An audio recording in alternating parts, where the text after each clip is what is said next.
और हमारा ये स्टेट कैपिटल है और ये एक पीसफुल जगह है और मैं चाहता हूं कि हमारी कॉन्स्टिट्यूंसी में ऐसे कोई हादसे ना हो। इसमें हमारा बड़ा स्पष्ट मानना है कि वो अवैध है तो उसको हटाना ही चाहिए। एचसीएल की इसमें रिपोर्ट सबमिटेड है, कॉर्पोरेशन में ईपी की रिपोर्ट सबमिटेड है, अवैध है उसको गिराया जाना चाहिए। मैं इसके पक्ष में। नमस्कार, आपका स्वागत है। आप देख रहे हैं समाचार फर्स्ट और मैं हूं आपके साथ पंकज पंडित। हिमाचल प्रदेश की राजधानी शिमला में बनी मस्जिद को लेकर के मामला गर्माता जा रहा है और सबसे पहले इसको लेकर के लोगों में जहां रोष था, अब वहीं इसको लेकर के विभिन्न राजनीतिक लोगों की भी प्रतिक्रिया आ रही है। एक तरफ जहां यहां के स्थानीय विधायक ने कहा है कि इस मामले पर भाजपा को राजनीति नहीं करनी चाहिए, वहीं इस मामले में भाजपा के नेता व प्रतिपक्ष के नेता पूर्व मुख्यमंत्री जयराम ठाकुर का मानना है कि यदि मस्जिद अवैध है तो तुरंत प्रभाव से इसे गिराया जाना चाहिए।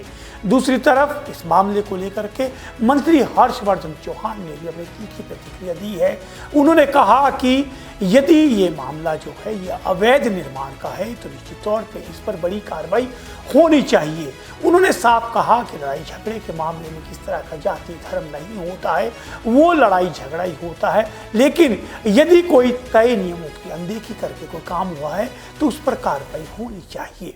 आइए सिलसिलेवार बताता हूँ ये पूरा मामला। जिस तरह आप लोग जानते हैं कि हिमाचल प्रदेश की राजधानी शिमला में एक मस्जिद बनी थी। उस मस्जिद के खिलाफ स्थानीय लोग, जिनमें पार्षद भी शामिल थे, उन्होंने विरोध प्रदर्शन किया और मस्जिद का घेराव किया।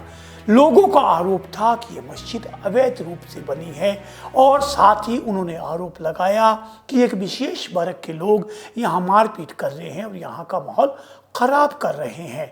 उसी के साथ वहां लगने वाली रेडियो पर भी कई सवालिया निशान लगाए गए थे।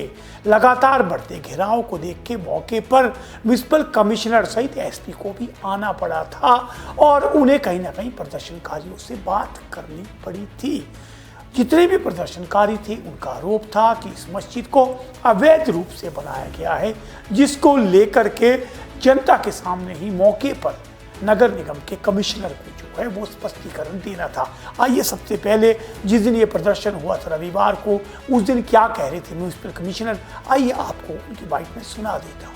ये बिल्डिंग जो है रिकॉर्ड के हिसाब से इसकी जो 3 फ्लोर है, वो जो ऊपर वाली फ्लोर है वो अनऑथराइज्ड है और ये कोरोना के टाइम पे ये दौरान ये बनी और इसका हमारे कोर्ट में केस चला है और 3-4 साल इसलिए इसमें थोड़े ज़्यादा लगे क्योंकि इसमें पार्टी गलत की बनी हुई। पहले कोई किसी इंडिविजुअल को बनाया था, तो इसमें जो ऑनर है, लैंड के ऑनर है, वो वक्फ बोर्ड है।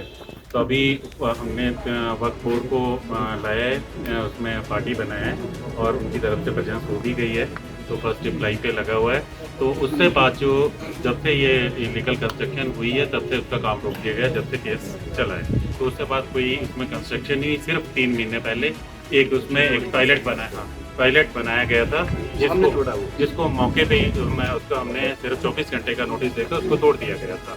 तो अभी ये कोर्ट में केस चला हुआ। ये जो पूरा का पूरा विरोध प्रदर्शन है, इस प्रदर्शन में 3 पार्षद भी शामिल थे, जिनमें कांग्रेस के पार्षद भी शामिल थे। उनका भी मानना था कि इस मामले में कार्रवाई होनी चाहिए क्योंकि पिछले दिनों यहाँ जो मारपीट हुई है उससे यहाँ का माहौल खराब होता जा रहा है और उन्होंने पुलिस की कार्रवाई पर भी सवालिया निशान लगाए थे, जिस पर एसपी ने इस मामले में 307 के तहत मामला दर्ज कर कड़ी कार्रवाई करने का आश्वासन लोगों को दिया था।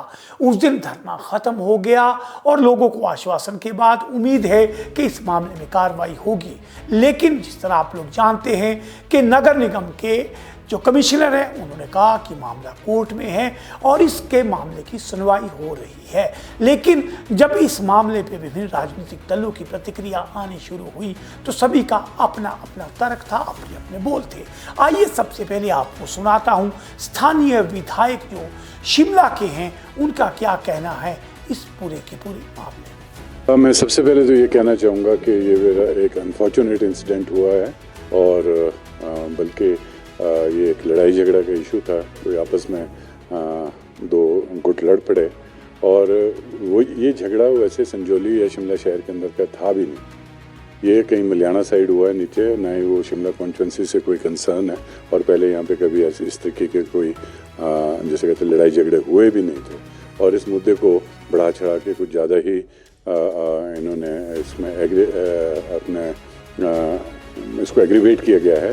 तो ये कि मलियाना में झगड़ा हुआ है और उसमें जो वहाँ की जो काउंसलर है और सिमेट्री के काउंसलर है और आपके एक बटाकोफर के काउंसलर है, ये सब ने ये झगड़ा पहुँचा के संजौली में पहुँचाया। तो उसमें वो बात की गई वहाँ पे कि ठीक है, हम बोलते हैं कि झगड़ा होना नहीं चाहिए और हमने पुलिस को डायरेक्शन पहले दे दी थी कि इसमें FIR लॉन्च की जाए और जो गलत है उसके अगेंस्ट स्ट्रिक्ट कार्रवाई की जाए। अवैध निर्माण की जहाँ तक की बात आ रही है और जिस तरीके से वहाँ पे वो एक माहौल बनाया हिंदू वर्सेस मुस्लिम का, वो गलत है। और हमारा ये स्टेट कैपिटल है और ये एक पीसफुल जगह है और मैं चाहता हूँ कि हमारी कॉन्स्टिट्यूंसी में ऐसे कोई हादसे ना हो। और जबकि ये हादसा हमारी कॉन्स्टिट्यूंसी का था भी नहीं और ज़बरदस्ती हमारी कॉन्स्टिट्यूंसी में ये एजिटेशन की गई है। और इसमें जहाँ तक मॉस्क की बात आती है, मस्जिद की बात आती है, 1950 का से भी पहले का मस्जिद है ये। वहाँ 2 मस्जिद है, छोटा मस्जिद और बड़ा मस्जिद इसको बोलते हैं। संजौली में 2 मस्जिद थे। तो इन्होंने कुछ उसमें अवैध निर्माण किया है और उसके अगेंस्ट ऑलरेडी केस चल रहा है। और जो केस चल रहा है उसकी हियरिंग बल्कि अभी जो आने वाला शनिवार है, उस शनिवार को भी लगा है ये केस और इसको वक्फ बोर्ड लड़ रही है इस केस को। और हम ये कहना चाहते हैं कि जब ये प्रक्रिया शुरू है और 2009-10 से ये केस चल रहा है और वक्फ बोर्ड के वकील इसमें पेश होते हैं, तो वो एक पूरे तरीके से निष्कर्ष निकलेगा। तो ये थे शिमला के स्थानीय विधायक हरी चनारथा, जिनका मानना था कि इस मामले पर राजनीति नहीं होनी चाहिए और धर्म के आधार पर इस तरह की बात नहीं होनी चाहिए। उन्होंने कहा कि कानून को अपना काम करना चाहिए और सब जुडिशियल मैटर है और कोर्ट इसमें जो निर्णय देगा वो अंतिम होगा। साथ ही उन्होंने कहा कि शिमला जैसे शहर जो प्रदेश की राजधानी है में उसमें इस तरह से माहौल खराब करना कतई बर्दाश्त नहीं किया जाएगा। आइए अब इसके बाद इस मामले पर क्या कह रहे हैं नेता विपक्ष पूर्व मुख्यमंत्री जयराम ठाकुर। इसमें हमारा बड़ा स्पष्ट मानना है कि वो अवैध है तो उसको हटाना ही चाहिए।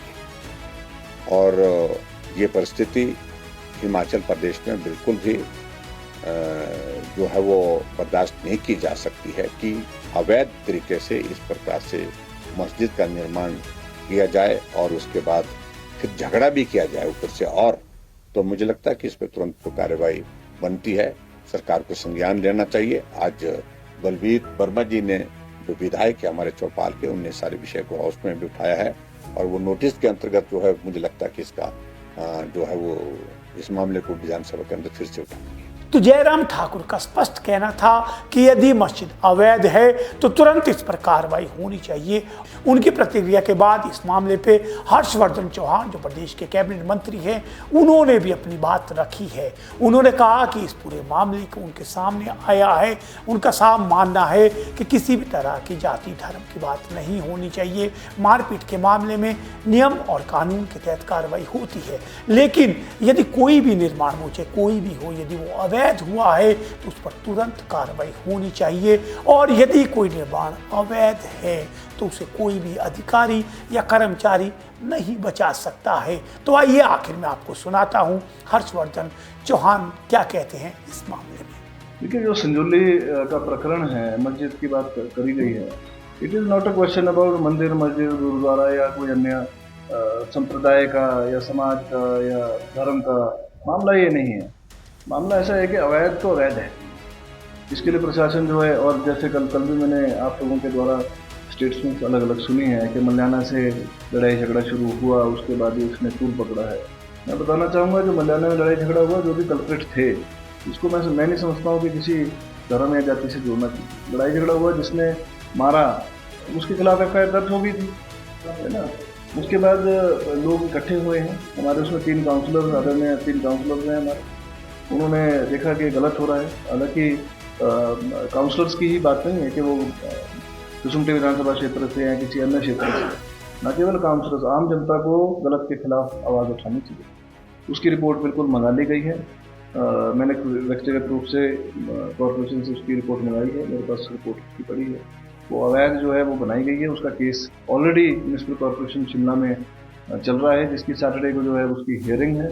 और कोई भी ऑफिसर भी हो, वो किसी अवैध को वैध तो नहीं बता सकते। उसके लिए इमीडिएटली ऑर्डर पास उसका होना चाहिए, क्योंकि उसमें कोई इस बट तो होनी नहीं चाहिए। अगर 10 स्क्वायर फीट या 500 स्क्वायर फीट पास हुआ है और उसमें 5000 स्क्वायर फीट बना दिया गया है, तो वो सामने इमीडिएटली वो दिख रहा है। अपनी रिपोर्ट जेईस की उसमें रिपोर्ट सबमिटेड है, एक्सीएल की उसमें रिपोर्ट सबमिटेड है, कॉर्पोरेशन में ईपी की रिपोर्ट सबमिटेड है, अवैध है और उसको गिराया जाना चाहिए। मैं इसके पक्ष में। तो ये थे पूरे के पूरे सब लोगों के बयान और पूरा का पूरा मामला। अब देखना है इस मामले की शनिवार को सुनवाई है और ये मामला कब तक चलता है और इस मामले में क्या फैसला आता है। जब फैसला आएगा तो आपको ज़रूर अपडेट करेंगे। इसी तरह की खबरों के लिए आप जुड़े रहिए, देखते रहिए समाचार फर्स्ट टू द पॉइंट।